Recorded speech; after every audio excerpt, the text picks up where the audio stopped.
Desember tahun 1969, tanggalnya lupa. Mungkin karena hari itu terlalu menyenangkan, atau mungkin juga karena pengaruh badai endorfin yang begitu kuat, yang baru saja terjadi di sekitarnya, yang auranya saja cukup membawanya dalam sebuah euforia. Dopamin, oksitosin, dan adrenalin, mereka yang baru saja berkolaborasi dengan sebuah pertunjukan meriah dari gerak otot, sedikit liur yang bercampur, dan kelenjar keringat yang terus-menerus berproduksi, berpadu dengan simfoni lagu klasik dari suasana malam yang temaram. Tapi ini bukan soal mereka, bukan soal pergumulan itu, apalagi soal gituan, yang berusaha dibalut lagu klasik dan sedikit drama romantisme. Untuk Anda yang masuk karena clickbait dan terjebak dalam beberapa detik pertama, atau terhipnotis gambar tak senonoh dari sebuah thumbnail eksperimental dengan judul berwarna-warni, dan sebuah kenyataan bahwa ini hanyalah 3 detik pertama untuk membeli 1 menit berikutnya, mungkin Anda harus kecewa. Tapi sekali lagi, ini bukan tentang itu, bukan soal pergumulan itu, apalagi tetek bengek romantismenya. Ini adalah tentang kehidupan sebuah sel berukuran 0,05 mm yang sebelumnya terjebak dan berdesakan dalam sebuah ruang berbentuk bundar berdiameter 3 cm yang pengap. Orang-orang menyebutnya testis, tapi dulu ia menyebutnya sebuah dunia. Dan ini adalah hari kebebasannya. Untuk pertama kalinya, Maya keluar dengan berdesakan melalui sebuah saluran kecil dan meluncur seperti sebuah roket dengan kecepatan tinggi. Maya berenang bebas di antara lorong-lorong gelap menuju pusaran serviks bersama jutaan makhluk sebesar dirinya. Ia tidak mengerti kenapa setiap tubuh harus berenang secepat itu. Ya, mungkin karena hari itu begitu menyenangkan. Sejenak ia merayakan kebebasannya, merenungi keberadaan dirinya, eksistensinya, sebuah realitas hidup yang silih berganti tanpa henti. Dari tidak ada menjadi ada, dari hidup menjadi bertahan hidup. Dan sekarang dalam lorong-lorong gelap ini, sebuah arena balapan, yang entah kenapa ia sekarang menjadi salah satu pesertanya, yang dipilih menjadi kandidat entah oleh siapa dari bekas pesta pergumulan sedetik yang lalu. Kebebasan, sebuah kata-kata baru dalam kamusnya, yang ia pilih sendiri hanya untuk sedikit mengaburkan realitasnya, yang kelak dalam kehidupannya yang lain, ia benar-benar merasa terasing dengan maknanya. Tapi apa sih makna sebenarnya dari kebebasan itu? Sebab euforia itu hanya datang sesaat saja, seperti sebuah sensasi sekilas yang menjalar di tubuhnya serupa suntikan morfin.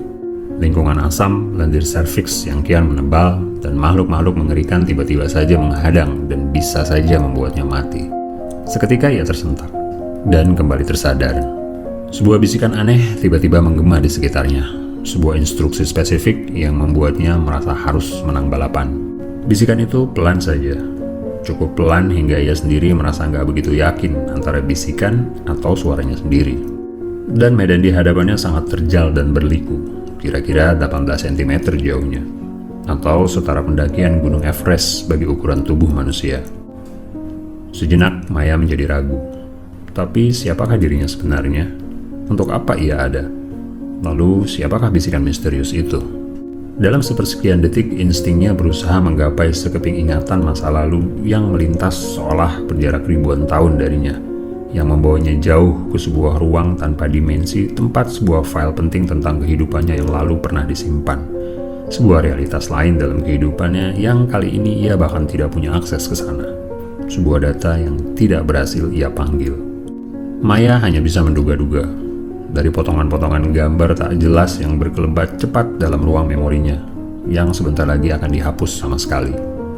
Mungkin dulu ia adalah bunga, atau buah mangga, atau mungkin juga sepotong ikan asin, atau bisa jadi juga secuil cabai hijau yang nyelip di gigi seseorang. Siapa tahu ya kan? Tubuhnya hanya seberat 20 juta makhluk sepertinya per milimeter. Ia bisa jadi apa saja. Maya benar-benar mengalami amnesia, seperti segelas kopi yang baru saja dicuci, bening tanpa noda. Sementara dalam sepersekian detik berikutnya, instingnya yang lain memaksa dirinya berada dalam realitas yang lain, eksistensinya yang lain, yang tampak lebih nyata di hadapannya. Ancaman asam dan makhluk-makhluk mengerikan ini seakan tidak memberinya sedikit pun ruang dan waktu untuk mengingat. Medan asam ini bukan main-main.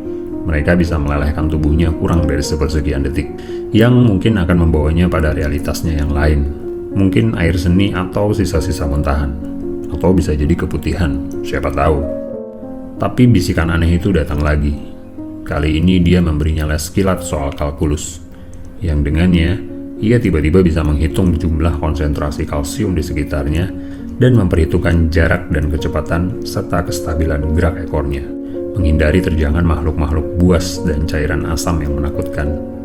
Maya bergerak secepat ia bisa.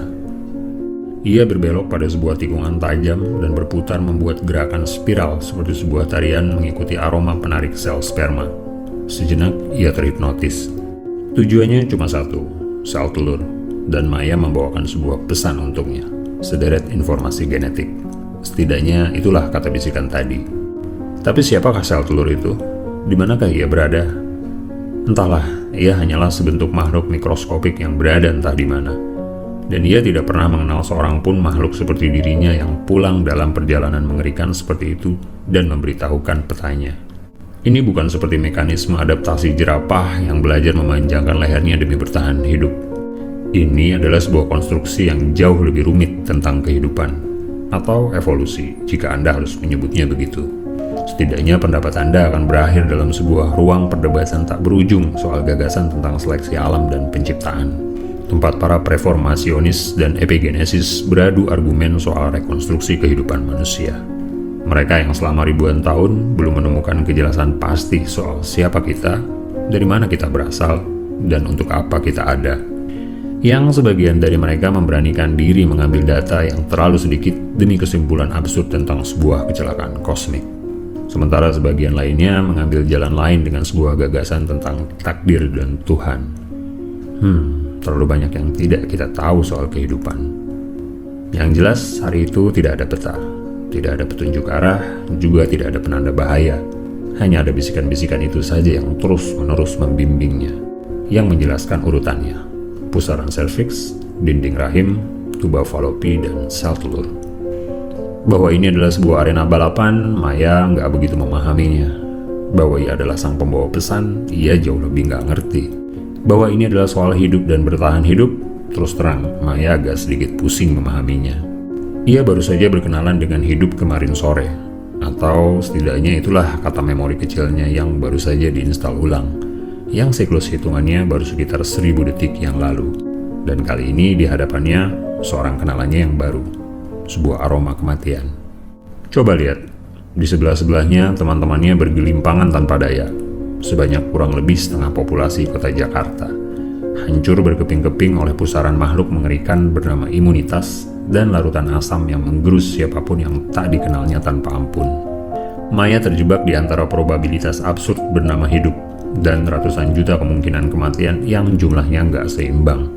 Tapi hari yang aneh itu memang benar-benar aneh. Maya menjadi satu-satunya yang tersisa dalam keadaan hidup. Dan hari itu adalah hari kemenangannya. Kebebasan itu tentang maknanya yang masih ia selami eksistensinya. Dalam sisa-sisa tenaganya, Maya sampai pada sel telur, memutuskan ekornya persis seperti kata bisikan tadi, dan berhasil masuk ke dalamnya. Lalu bisikan itu menghilang, dan Maya pun tertidur.